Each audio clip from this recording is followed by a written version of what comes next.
ফিতরা কত টাকা দিবেন এবার ২০২৬ সালে? ফিতরা আদায় করতে গিয়ে আমরা যে কমন ভুলগুলো করছি, এই বিষয়টা কিন্তু আমাদেরকে এখন জানা উচিত। ফিতরা এটা গরিবের হক। রমজানুল কারীম শেষে ঈদুল ফিতরের নামাজের আগে এটা কিন্তু আদায় করে দিতে হয়।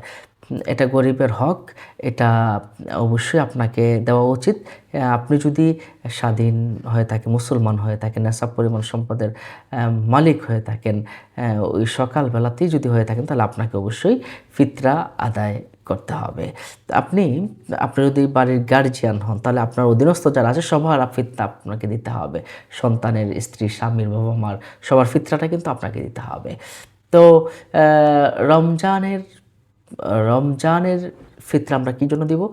আপনাদের ভুল ত্রুটি যদি হয়ে থাকে, রমজানের ভিতর ভুল ত্রুটিগুলো শুধরে যায় এবং গরিবের হকটাও কিন্তু পেয়ে যায় ইনশাআল্লাহ। তাহলে এখন আসুন আমরা জেনে নিই ফিতরার পরিমাণ কত। বাংলাদেশে ফিতরার পরিমাণ নিয়ে ইসলাম ফাউন্ডেশন কর্তৃক ঘোষণা করা হয়েছে সর্বনিম্ন ১১০ টাকা, সর্বনিম্ন ১১০ টাকা ২০২৬ সালে। আমরা প্রত্যেকেই একজনের করে ১১০ টাকা করে অবশ্যই দিতে হবে। সম্মানিত দর্শক ও শ্রোতা, তো এই ক্ষেত্রে আমরা খাবার বা অন্য কিছু দিয়েও কিন্তু আমরা দিতে পারি, তাতে কোনো সমস্যা নেই। যেমন যব, খেজুর, কিশমিশ, চাল, ডাল ইত্যাদি দিতে পারি। তবে গরিব মানুষ যেটা দিয়ে বেশি উপকৃত হবে সেটাই কিন্তু আমাদের দেওয়া উচিত।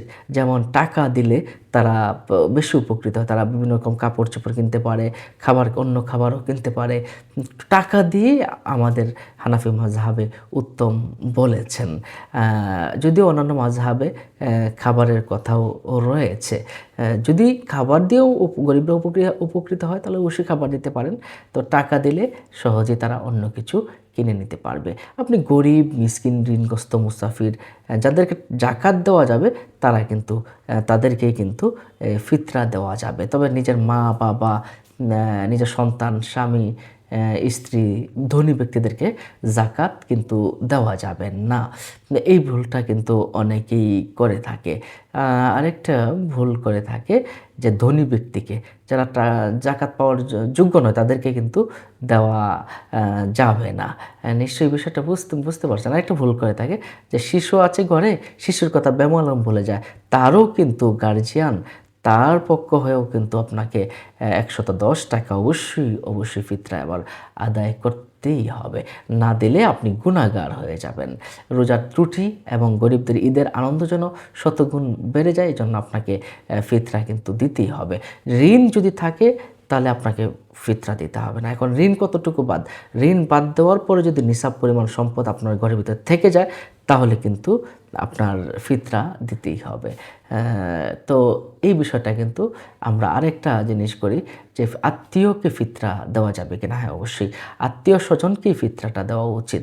গরিব আত্মীয় যারা আছে এদেরকে দেওয়া উচিত। আর কোনো সংগঠনকে দেওয়া যাবে কিনা? সংগঠনকে আপনি দিবেন না, আপনি দিবেন হলো ব্যক্তি মালিকানাধীন করে দিতে হবে। যে সংগঠন কোনো রাজনীতি করছে, এই টাকা দিয়ে তারা ধনী লোকেরা তারা ভোগ করছে, তাদেরকে দেওয়া যাবে না। মাদ্রাসায় দেওয়া যাবে। মাদ্রাসায় যদি এতিম থাকে, এতিমদেরকে আপনি মালিকানা করে দিতে পারবেন। এতিমখানায় ছাত্ররা বেশি উপকৃত হয়, সেটা যদি তারা সঠিক খাতে যদি ব্যয় হয়, তাহলে আপনি সেখানে ফিতরা দিতে পারবেন, যেটা গরিব এতিম শিক্ষার্থীরা থাকে। নিশ্চয়ই বুঝতে পারছেন। আরেকটা ভুল আমরা করে ফিতরার টাকাটাকে মসজিদে অনেকে দিয়ে থাকি। না, এটা সম্পূর্ণভাবে এটা কিন্তু জায়েজ নয়। ফিতরার টাকা দিয়ে আপনি মসজিদ করতে পারবেন না। সম্মানিত দর্শক ও শ্রোতা, আজ এ পর্যন্ত। আপনাদের কোনো প্রশ্ন থাকলে আমাদের কমেন্ট বক্সে প্রশ্ন করতে পারেন। আসসালামু আলাইকুম ওয়া রাহমাতুল্লাহি ওয়া বারাকাতুহু।